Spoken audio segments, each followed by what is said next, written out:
नमस्कार, प्रणाम। स्वागत है आप स्वीकृत वक्ता महोदय में। मैं हूं दमन तिवारी और आज के अपने इस वीडियो में हम बात करने वाले हैं अभी थोड़ी देर पहले ख़त्म हुई परीक्षा एपीओ की सहायक अभियोजन अधिकारी का जो आज प्री का पेपर था उस पेपर को लेकर के हम बात करने वाले हैं। सामान्य ज्ञान और विधि का जो यह पेपर था, कुल 150 सवाल आए थे और इन सवालों की अगर हम बात करें तो 50 सवाल जीएस से आए थे और 100 सवाल लॉ के थे। पहला सवाल था, with reference to the Marathas which of the following statement is are correct? The administrative system of Shivaji was his own creation, unlike Ranjit Singh he took no foreign aid in the administration. और इसमें से आपको करेक्ट आंसर को select करना था कि मराठों के संदर्भ में कौन सा कथन सही है। दूसरा सवाल था, pedology the study of rock disease pollution soil. Pedology किस चीज़ का अध्ययन है? चट्टान का, रोग का, प्रदूषण का या मिट्टी का। तीसरा सवाल था, which one of the following countries does not share its border with the Caspian Sea. पहला था तुर्कमेनिस्तान, कजाकिस्तान, उज्बेकिस्तान और अजरबैजान। कौन से देश की सीमा कैस्पियन सागर से नहीं मिलती है, ये सवाल था।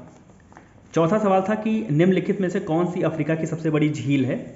Which one of the following is the longest lake of Africa? Chad झील, विक्टोरिया लेक, तांगनिका लेक और ये रुडोल्फ लेक।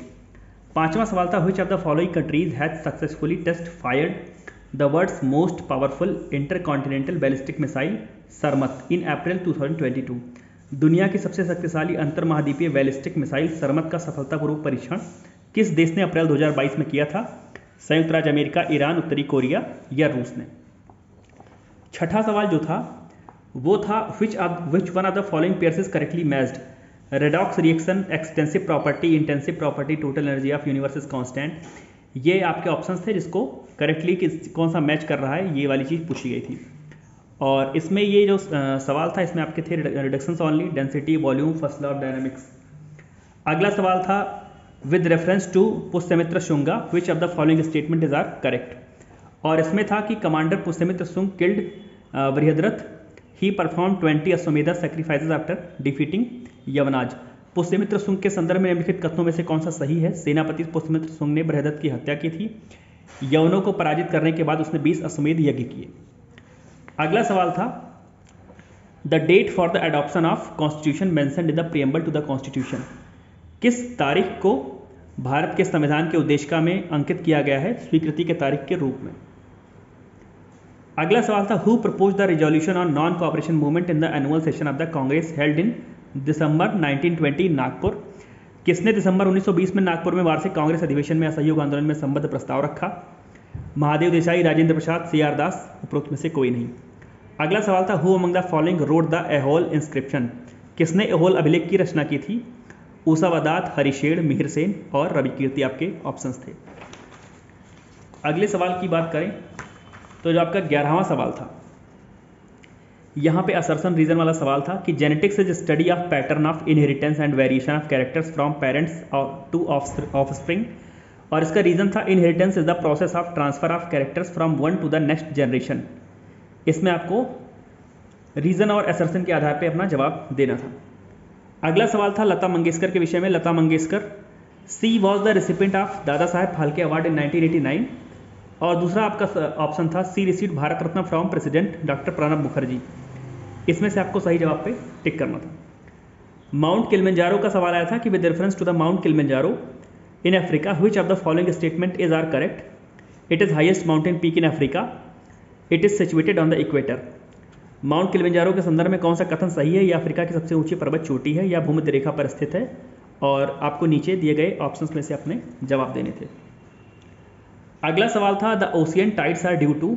समुद्री ज्वार का कारण क्या होता है? हैवी विंड्स, तेज हवाएं, ग्रेविटेशनल इंटरेक्शन, गुरुत्वाकर्षणीय पारस्परिक क्रिया, स्लाइट अर्थक्वेक्स, हल्के भूचाल, वाटर फोर्स, जल बल। अगला सवाल था, who among the following is not the member of the 15th finance commission? KC Niyogi, professor Anoop Singh, doctor Ashok Lahiri, professor Ramesh Chand. अगला सवाल था, which of the following states in India won the 12th senior men's national hockey championship? 12वीं senior पुरुष hockey championship 2022 का खिताब किसने जीता है? अगला सवाल था, with reference to the national human right commission, कि इसकी स्थापना 2 अक्टूबर 1993 को हुई और it is a statutory body. इसमें से कौन सा सही है? अगला सवाल था, who among the following has been appointed है चीफ ऑफ आर्मी स्टाफ मई 2022 में किसको बनाया गया? Vivek Ram Chaudhary, Manoj Pande, general Manoj Naravane, none of the above. अगला सवाल था कि पंजाब में जो रोहतास फोर्ट है उसे किसने बनवाया था? जहांगीर, शेरशाह सूरी, बाबर या अकबर ने। अगला सवाल था longest mountain chain in the world? Andes mountain, Himalayan mountain, Rockies mountain और एल्पस माउंटेन। इसमें से आपको सही जवाब देना था। अगले सवाल की बात करें, 21वां सवाल कि with reference to doctor B R Ambedkar which of the following statement is correct? He formed the Independent Labour Party. He founded the People's Education Society of India in 1945. अगला सवाल था सीवीड्स यानी समुद्री घास किसका इंपॉर्टेंट सोर्स है? Chlorine का, iodine का या ब्रोमीन का। अगला सवाल था कि कौन सा पेयर करेक्टली मैच नहीं करता है? श्रृंगवेरपुर प्रयागराज, श्रृंगीरामपुर श्रावस्ती, दाऊजी मथुरा और लोधेश्वर बाराबंकी। कौन सा इसमें से सही नहीं है? अगला सवाल था ग्रीन रिवॉल्यूशन टर्म को पहली बार किसके द्वारा क्वाइन किया गया? M S. Swaminathan, William Gaud, Norman E Borlaug या वर्गीस कुरियन। अगला सवाल पॉलिटी से था कि article 98 secretariat of the president house, धारा 98 राष्ट्रपति भवन का सचिवालय, धारा 93 the speaker and deputy speaker of the house of the people, धारा 89 the chairman deputy chairman of the council of states, धारा 99 ओथ अफर्मेशन बाय मेंबर्स। इसमें से कौन सा एक सही सुमेलित नहीं है, सही मैच नहीं था? अगला सवाल था कि किसने इंडियन इंडिपेंडेंस कमेटी बनाई बर्लिन में, जर्मनी में? राजा राममोहन राय ने, बाबा गुरुदत्त सिंह ने, लाला हरदयाल ने, सुभाष चंद्र बोस ने। इसमें आपको सही जवाब देना था। अगला सवाल था आर्टिकल 320, 322, 316, 323 जो कि पब्लिक सर्विस कमीशन से रिलेटेड है सवाल। इसमें पब्लिक सर्विस कमीशन के मेंबर्स का अपॉइंटमेंट और टर्म, फंक्शन, एक्सपेंसेज और उनकी रिपोर्ट, इसका सही क्रम आपको लगाना था। अगला सवाल था कि 1887 में किस वायसराय के कार्यकाल के दौरान इलाहाबाद यूनिवर्सिटी की स्थापना की गई थी? Lord Dufferin, Lord Mayo, Lord Canning या लॉर्ड कर्जन। अगला सवाल था कि अप्रैल 2022 में तैराकी संस्था फीना के द्वारा किस खिलाड़ी को इस आधार पर प्रतिबंधित किया गया था कि उसने रूस के राष्ट्रपति व्लादिमीर पुतिन की रैली में भाग लिया था? आपके ऑप्शन थे नोकाउ जोकोरिच, अगला था रुबलेव, अगला था जॉस बटलर और था एवगेनी रायलोव। इसमें आपको सही जवाब अपना टिक करना। आगे बढ़े सवाल नंबर 30 की तरफ। तो 30वां सवाल आपका था कि मॉन्टेस्क्यू चेम्सफोर्ड सुधार 1919 का लक्ष्य क्या था? हिंदुओं को विशेष असिस्टेंस देना, आम जनता को सहायता करना, डायरार्की प्रोवाइड करना या शेड्यूल ट्राइब्स को सहायता करना। अगला सवाल था फैथोमीटर का प्रयोग किसके लिए होता है? सागर की गहराई नापने के लिए, रेन के लिए नापने के लिए, अर्थक्वेक के लिए या साउंड इंटेंसिटी के लिए। अगला सवाल था उत्तर प्रदेश विधानसभा चुनाव को लेकर के कि आपको टिक करना था कि किस पार्टी को कितनी सीटें मिली थी, उस आधार पे कौन सा एक सही नहीं था। पहला था निर्बल इंडियन शोषित हमारा आम दल निषाद पार्टी का, जिसमें 6 सीटें थी, राष्ट्रीय लोकदल की 8 सीटें, सुहेलदेव भारतीय समाज पार्टी की 5 सीटें और जनसत्ता दल लोकतांत्रिक की 2 सीटें। इसमें से कौन सा एक सही सुमेलित नहीं है, आपको टिक करना था। अगला सवाल था कि which of the following is not a current of Pacific ocean? कौन सी प्रशांत महासागर की धारा नहीं है? Peru, south equatorial stream, northern equatorial stream और बेंगुला स्ट्रीम। इसमें से कौन सी नहीं है? अगला सवाल था तारीख ए रसीदी का लेखक कौन है? मुतामद खान, जौहर, गुलबदन बेगम या मिर्जा हैदर दुगलत। अगला सवाल था कि मनी बिल इंडियन कॉन्स्टिट्यूशन के किस आर्टिकल में दिया हुआ है? 98, 110, 111, 117। अगला सवाल था आपको रूलिंग डायनेस्टीज को कैपिटल के साथ मिलाना था। पांड्य कांचीपुरम, यादवा वारंगल, कैकतीय, देवगिरी, पल्लव, मदुरा। इसमें आपको सही राजधानी को रूलिंग डायनेस्टी के साथ मैच करना था। अगला सवाल था कि insurance sector in India is enlisted in which of the following schedule of the constitution? Bharat में जो बीमा क्षेत्र है उसको संविधान की किस अनुसूची में संबद्ध किया गया है? 8वीं, 7वीं, 6वीं या 9वीं अनुसूची में। अगला सवाल था मुंबई का जो गेटवे ऑफ इंडिया है उसका आर्किटेक्ट कौन था? Sir William Emerson, Edward Lutyens, Herbert Baker या जॉर्ज विटेट।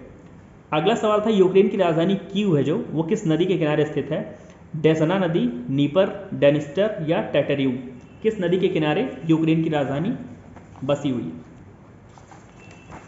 अगला सवाल जो था वो था गांधी वर्सेस लेनिन जो पैम्फलेट छपा 1921 में, उसके लेखक कौन थे? आर.एस. निम्बकर, एस.ए. डांगे, एम.एन. राय या एस.वी. देशपांडे। अगला सवाल था कार्बन फाइबर्स को लेकर के कि carbon fibres are a new high performance material. दूसरा था carbon fibres are stronger than steel and lighter than aluminium. और इसमें आपको सही जवाब देना था कि कौन सा सही है।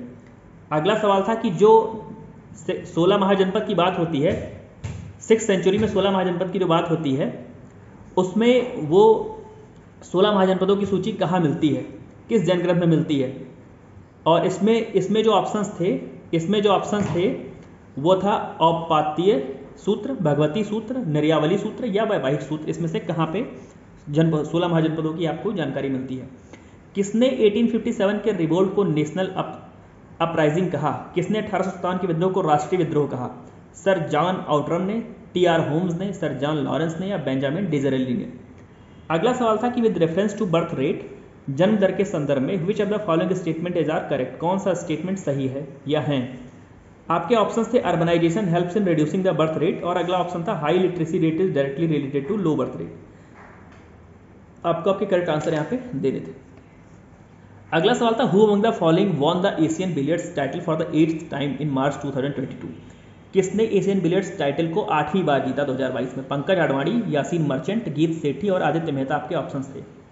अगला सवाल था जियोमारा कास्त्रो किस देश की प्रथम महिला राष्ट्रपति बनी है? आपके ऑप्शंस थे San Marino, Tuvalu, Monaco, Honduras. अगला सवाल था कि पुलिस के द्वारा जो तेज रफ्तार वाहनों की जांच के लिए रडार का उपयोग होता है वो किस सिद्धांत पर काम करता है? इंडक्शन इफेक्ट, प्रेरण प्रभाव, रमन इफेक्ट, रमन प्रभाव, डॉपलर इफेक्ट, डॉपलर प्रभाव या कूलाम्ब इफेक्ट, कूलाम्ब प्रभाव से। अगला सवाल आपका जो था वो था कि कौन सा शहर किस नदी के किनारे बसा है? और इसमें आपके ऑप्शंस थे कोलोगन, बसरा, दियारबाकिर और टिम्बकटू। नदियों का ऑप्शन जो था वो था नाइजर, सतलरब, टाइग्रिस और राइन। अगला सवाल था कि किसकी किताब है the $10 trillion dream? Subhash Chandra Garg, Urjit Patel, Raghuram Rajan या अरविंद पनगड़िया। अगला सवाल था कि हेडलाइन इन्फ्लेशन जो है इंडिया में वो करंटली किस पर बेस करती है? कंबाइंड कंज्यूमर प्राइस इंडेक्स पे, अर्बन कंज्यूमर प्राइस इंडेक्स पे, रूरल कंज्यूमर प्राइस इंडेक्स पे या होलसेल प्राइस इंडेक्स पे? ये आपके 50 सवाल थे, ये जीएस के थे। अगला जो आपका पोर्शन था, अगला जो हिस्सा था वो 100 सवालों का जो था वो लॉ से था। इसमें सवाल आईपीसी 195A से आया था कि section 195A of the Indian penal code 1860 related to protection to offender, अपराधी को संरक्षण, threatening to give false evidence, मिथ्या साक्ष्य देने हेतु धमकी, प्रोटेक्शन ऑफ विटनेस, साक्ष्यों की सुरक्षा या प्रोटेक्शन टू विक्टिम, पीड़ित को संरक्षण। अगला सवाल था which chapter of the UP police regulation is related to village police? Uttar Pradesh police विनियमन का कौन सा अध्याय ग्राम पुलिस से संबंधित है? चैप्टर 9, 11, 10 या 12। अगला सवाल था under Indian penal code 1860 sexual intercourse by husband upon his wife during separation is punishable under which section? भारतीय दंड संहिता 1860 के अंतर्गत पति द्वारा पत्नी के साथ पृथक्करण के दौरान किया गया संभोग दंडनीय है। कहाँ पे? सेक्शन 376A आपका ऑप्शन था, 376C, 376D और 376B। अगला सवाल था in which section of criminal procedure code 1973 the provision of security for good behaviour from habitual offender is made? दंड प्रक्रिया संहिता 1973 में जो अभ्यासता अपराधी हैं उनके लिए सदाचार के लिए जो प्रतिभूति मांगी जाती है उसका प्रावधान किस धारा में? धारा 109, 107, 106 या 110 में। अगला सवाल था ए जो कि पुलिस ऑफिसर है टार्चर करता है बी को ताकि वो बी से इंड्यूस करा सके एक ऐसा कन्फेशन जो कि उसने क्राइम किया है। ए किस चीज़ का अपराधी है? सेक्शन 330, सेक्शन 326, सेक्शन 325, सेक्शन 331 ये आपके ऑप्शंस थे। अगला सवाल था which one of the following is not correctly matched? और आपका जो इंडियन एविडेंस एक्ट से ये चार वो ऑप्शंस थे। Professional communication section 124, impeachment credit of witness section 155, hostile witness section 154 और रिफ्रेशिंग मेमोरी सेक्शन 159। अगला सवाल आपका था use of violence by a member of an unlawful assembly of 5 or more persons in furtherance of common object. 5 या अधिक सदस्यों के विधि विरुद्ध जमाव के किसी एक सदस्य द्वारा किसी सामान्य उद्देश्य को अग्रसर करने में की गई हिंसा का प्रयोग क्या घटित करता है? राइटिंग, बलवा, असॉल्ट, हमला, आफरे, दंगा या अनलॉफुल असेंबली, विधि विरुद्ध जमाव। अगला सवाल था which one of the following is not included in the word cattle under police Act 1861? Police अधिनियम 1861 की जो कैटल की परिभाषा है उसमें क्या चीज़ नहीं शामिल है? ऊंट, बकरी, घोड़ा या कुत्ता, कैमल, गोट, हॉर्स या डॉग। अगला सवाल था under section 122 of the Indian evidence act 1872 privilege is available to? धारा 182 भारतीय साक्ष्य अधिनियम में प्रिविलेज जो है वो किसको मिला हुआ है? मजिस्ट्रेट, एडवोकेट, जजेस और हस्बैंड एंड वाइफ को। अगला जो आपका सवाल था वो था who among the following does not come within the purview of term court as given under the Indian evidence act? Indian evidence act की धारा के अंतर्गत कोर्ट की परिभाषा में कौन नहीं शामिल है? मजिस्ट्रेट्स, जजेस, arbitrators, the person legally authorised to take evidence. अगला सवाल आपका था provisions relating to reference and revision. Reference और रिवीजन के जो प्रोविजन है क्रिमिनल प्रोसीजर कोड 1973 में किस चैप्टर में है? चैप्टर 31 में, चैप्टर 30 में, चैप्टर 29 में या चैप्टर 32 में। अगला सवाल था कि कौन सा करेक्टली मैच करता है burden of proof as to particular effect? Threat section 106, indecent and scandalous question section 151, confidential communication section 127 और questions intended to insult or annoy section 155। इसमें कौन सा करेक्टली मैच कर रहा है इंडियन एविडेंस एक्ट का, ये सवाल था। अगला सवाल था, a magistrate not being empowered by law, एक ऐसा मजिस्ट्रेट है जिसको कानून के द्वारा इस चीज़ के लिए एम्पावर नहीं किया गया है कि वो अटैच कर सके, सेल कर सके, लेकिन उसने अटैच और सेल किया है सेक्शन 83 में कोड ऑफ क्रिमिनल प्रोसीजर 1973 में। तो उसकी जो प्रोसीडिंग है वो क्या होगी? Sale not be void if he had acted in good faith, शून्य नहीं होगी यदि उसने सद्भावना में कार्य किया है। सेल बी वाइडेबल, शून्य करणीय होगी। सेल बी वाइड, शून्य होगी। या सेल बी मेयरली इरेगुलर, मात्र अनियमित होगी। अगला सवाल है, मेकिंग प्रिपरेशन टू कमिट डकैती, डकैती की योजना बनाना, तैयारी करना किस धारा में दंडनीय है? धारा 399, धारा 395, धारा 393 या धारा 396। अगला सवाल है, which one of the following cases related with dying declaration, dying declaration से कौन सा सवाल केस संबंधित है? R versus Gorachand Gopi, Queen versus Abdullah, Mahboob Shah versus King Emperor और आर वर्सेस प्रिंस, इसमें से कौन सा इस डाइंग डिक्लेरेशन से संबंधित है, कौन सा केस? अगला सवाल 66 नंबर था, section 130B presumption as to dowry death was added to the Indian evidence act 1872 in year. 113B जो है इंडियन एविडेंस एक्ट में किस साल में जोड़ा गया? 1961 में, 1983 में, 86 में या 62 में। अगला सवाल था, which of the following sections of Indian penal Code is based on the maxim de minimis non curat lex, section 91, section 85, section 84, section 95। अगला सवाल था, which provision of the criminal procedure Code resembles with habeas corpus writ, दंड प्रक्रिया संहिता का कौन सा प्रावधान बंदी प्रत्यक्षीकरण रिट के ही जैसा है? सेक्शन 97, 93, 91, 96। अगला सवाल था, which one of the following sections of Indian evidence Act deals with relevancy of opinion as to digital signature, जो आपका आंकिक हस्ताक्षर होता है भारतीय साक्ष्य अधिनियम में कौन सी धारा उसके लिए सुसंगत है? धारा 49 से, धारा 46 से, धारा 48 से, धारा 47 से। अगला सवाल आपका था कि which para of the UP police regulations provide that dying declaration of a seriously injured person to be recorded immediately, कौन सा पैरा है जो इस चीज़ की व्यवस्था करता है कि कोई भी गंभीर रूप से व्यक्ति अगर है, घायल है, तो उसका मृत्युकालिक कथन तत्काल दर्ज किया जाना चाहिए? पैरा 114, 113, 112, 115।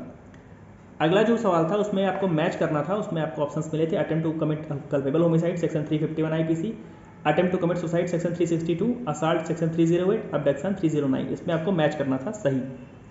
अगला सवाल था, in which of the following cases constitutional validity of section 27, धारा 27 इंडियन एविडेंस एक्ट की कॉन्स्टिट्यूशनल वैलिडिटी संवैधानिकता को अनुच्छेद 14 के अतिक्रमण के आधार पर किस केस में चुनौती दी गई थी? Nandini Satpathy versus PL Dhani, state of UP versus Devman Upadhyay, Bombay राज्य वर्सेस काथी कालू, इनायतुल्ला वर्सेस महाराष्ट्र राज्य।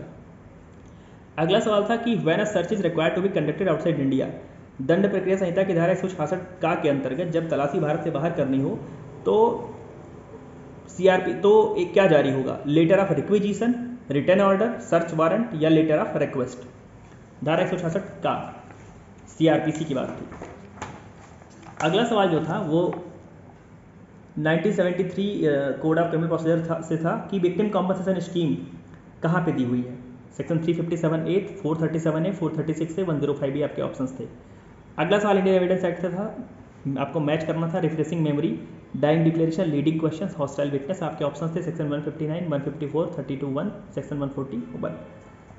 अगला सवाल था, which provision of para of UP police regulation is repealed that the police is under the control of public prosecutor, Uttar Pradesh police विनियमन के किस पैरा में वर्णित प्रावधान को निरसित किया गया है कि लोक अभियोजक के नियंत्रण में पुलिस रहेगी? और आपके ऑप्शन थे पैरा 39, 40, 38 या 36। अगला सवाल था कि यूपी पुलिस रेगुलेशन का कौन सा चैप्टर अरेस्ट, बेल और कस्टडी से रिलेटेड है? आपके ऑप्शन थे चैप्टर 22, चैप्टर 20, चैप्टर 13 और चैप्टर 10। अगला सवाल था कि सेक्सुअल हरेसमेंट को इंडियन पिनल कोड 1860 में कहाँ पे डिफाइन किया गया है? लैंगिक उत्पीड़न की परिभाषा कहाँ दी हुई है? Section 354C, section 354B, section 354A या सेक्शन 509। अगला सवाल आपके लिए था कि relevancy of statements in map, charts and plans is provided under section 38, section 37, section 36 या section 39 of Indian evidence act. अगला सवाल था कि लोकल जुरिडिक्शन की परिभाषा कहाँ दी हुई है? क्रिमिनल प्रोसीजर कोड 1973 में सेक्शन 2J, 2L, 2O या 2K में। अगला सवाल था यूपी पुलिस रेगुलेशन में माउंटेड पुलिस, घुड़सवार पुलिस कहाँ पे है? चैप्टर 8, चैप्टर 7, चैप्टर 5 या चैप्टर 6। अगला सवाल था कि solitary confinement Indian penal code 1860 में कहाँ पे है? Section 73, section 72, section 71, section 74। अगला सवाल था कि which of the following facts does not find mention as showing existence of state of mind और बॉडी और bodily feeling under section 14 of Indian evidence Act? निम्नलिखित में से कौन सा तथ्य भारतीय साक्ष्य अधिनियम की धारा 14 में मन या शरीर की दशा या शारीरिक संवेदना का अस्तित्व दर्शाने के रूप में वर्णित नहीं है? आपके ऑप्शन थे नेग्लिजेंस, गुड फेथ, नॉलेज या मोटिव।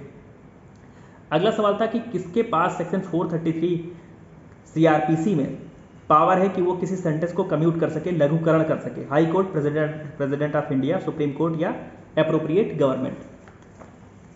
अगला सवाल आपका जो था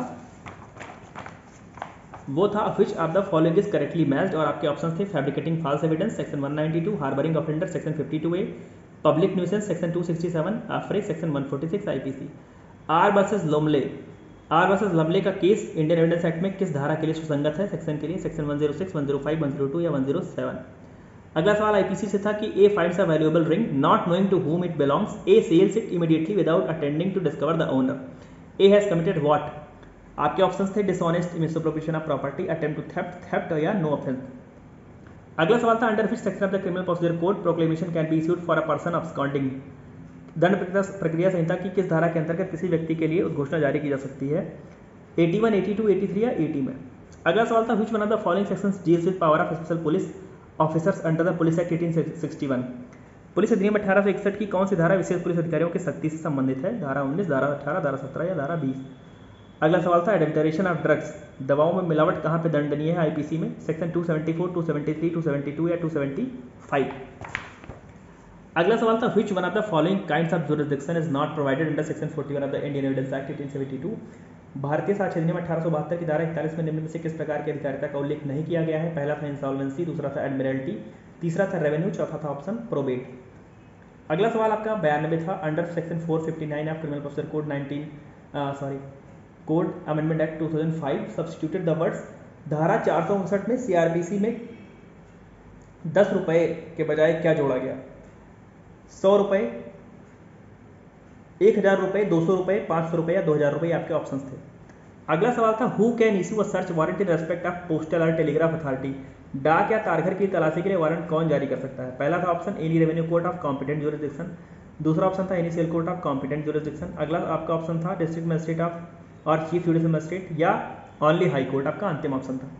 अगला सवाल था which one of the following sections of the Indian evidence act 1872 provides for admissibility of secondary evidence, साक्ष्य अधिनियम 1872 की कौन सी धारा द्वितीयक साक्ष्य की ग्राह्यता का प्रावधान करती है, आपके ऑप्शन थे सेक्शन 63, सेक्शन 61, सेक्शन 60 और सेक्शन 65। अगला सवाल था A meets Z on high road, A तो जेड मिलता है हाई रोड पे, सोज अ पिस्टल दिखाता है, डिमांड जेड पर्स और जेड की पर्स की मांग करता है और जेड उसे ये पर्स सरेंडर कर देता है। ए ने कौन सा ऑफेंस किया है, थेफ्ट, रॉबरी, एक्सटॉर्शन या चीटिंग। अगला सवाल था which of the following is not correctly matched, और आपके ऑप्शन थे arrest by private person section 43, arrest by magistrate section 45, arrest without warrant by police officer section 41 या अरेस्ट हाउ मेड सेक्शन 46। अगला सवाल था writing while armed with deadly weapon is punishable under which section of Indian penal code 1860, घातक आयुध से सज्जित होकर बलवा करना कहाँ पे दंडित है, सेक्शन 147, 146, 159 या 148। आगे जो आपका सवाल 98वां सवाल था वो था according to the para 170 of the UP police regulations public prosecutor will inspect मालखाना, जो पब्लिक प्रोसिक्यूटर होगा, लोक अभियोग होगा, मालखाने का निरीक्षण कब करेगा, वंस इन 3 मंथ्स 3 महीने में एक बार, वंस इन 6 मंथ्स 6 महीने में एक बार, वंस इन अ ईयर वर्ष में एक बार या वंस इन अ मंथ 1 माह में एक बार। अगला सवाल था which one of the following sections of the Indian penal code 1860 relates to punishment for abetment to commit suicide, आत्महत्या के लिए दुष्प्रेरण करने की सजा से संबंधित धारा कौन सी है, सेक्शन 308, 307, 306 या 309। अगला सवाल था which one of the following sections of the Police Act 1861 contains provisions relating to general diary, general diary से संबंधित प्रावधान 1861 के पुलिस एक्ट में कहाँ दिया हुआ है, सेक्शन 46, 45, 44 या 49। ये आपके 100 सवाल हो गए। अगला सवाल था आपका 101 number abetment of any offence if the abetted is committed in consequence and where no express provision is made for its punishment is dealt with under which section, किसी अपराध का दुष्प्रेरण या दुष्प्रेरित कार्य परिणाम में किया गया है और जहां इसके दंड के लिए कोई स्पष्ट प्रावधान नहीं किया गया है उसका किस धारा में उल्लेख है, आपके ऑप्शन थे सेक्शन 111, 110, 109, 112 ऑफ आईपीसी। अगला आपका सवाल था इंडियन एविडेंस एक्ट 1872 में चैप्टर 5 किससे संबंधित है, ओरल एविडेंस से, facts need not be proof से, एक्सपर्ट ओपिनियन से या डॉक्यूमेंट्री एविडेंस से। अगला सवाल था under which of the following provisions of the Code of criminal procedure 1973 the accused can file written statements in support of his defence, दंड प्रक्रिया संहिता 1973 के किस प्रावधान के अंतर्गत अभियुक्त अपने बचाव के समर्थन में लिखित बयान दर्ज करा सकता है, आपके ऑप्शन से section 232 clause 2, 231 clause 2, 230 clause 2, 233 clause 2। आपका जो अगला सवाल था वो था आपको लिस्ट 1 को लिस्ट 2 के साथ मैच करना था। लिस्ट 1 में सेक्शंस दिए हुए थे, लिस्ट 2 में सब्जेक्ट मैटर दिया हुआ था। Section 272 complaint, section 2D language of the court, section 321 withdrawal of complaint, section 257 withdrawal of prosecution. अगला सवाल आपका था what is the minimum period of imprisonment for releasing an accuse on bail under section 436A of criminal procedure 1973। धारा 437 का में दंड प्रक्रिया संहिता 1937 के अंतर्गत किसी व्यक्ति को जमानत पर छोड़ने के लिए कारावास की न्यूनतम अवधि क्या होनी चाहिए? पहला था अधिकतम कारावासी अवधि का 1/3, अगला था अधिकतम कारावासी अवधि का 1/2, अगला था अधिकतम कारावासी अवधि का 1/4, या अगला था नो पीरियड प्रेस्क्राइब। अगला सवाल था in which one of the following sections of the criminal procedure code 1973 provision relating to legal aid. Legal aid CrPC में कहाँ पे दिया हुआ है? 306, 305, 304 या 310 में। अगला सवाल था which of the following sections of the Indian evidence Act imposes an obligation on public officer to provide certified copy of public document. लोक अफसर पर लोक दस्तावेज की प्रमाणित प्रति देने का कर्तव्य कहाँ पे है? धारा 76, धारा 73, धारा 72 या धारा 77 में।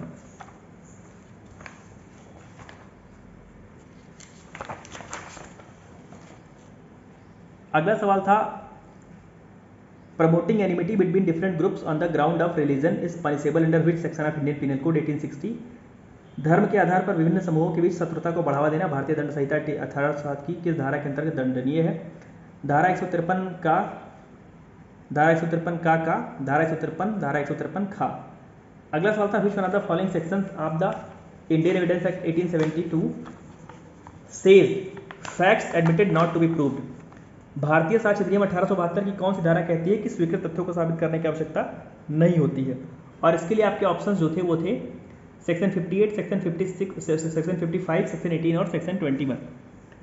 अगला सवाल था इलेक्ट्रॉनिक रिकॉर्ड को इंडियन पिनल कोड 1860 में कहाँ पे डिफाइन किया गया है? सेक्शन 229B, सेक्शन 29A, 29 या 29D में।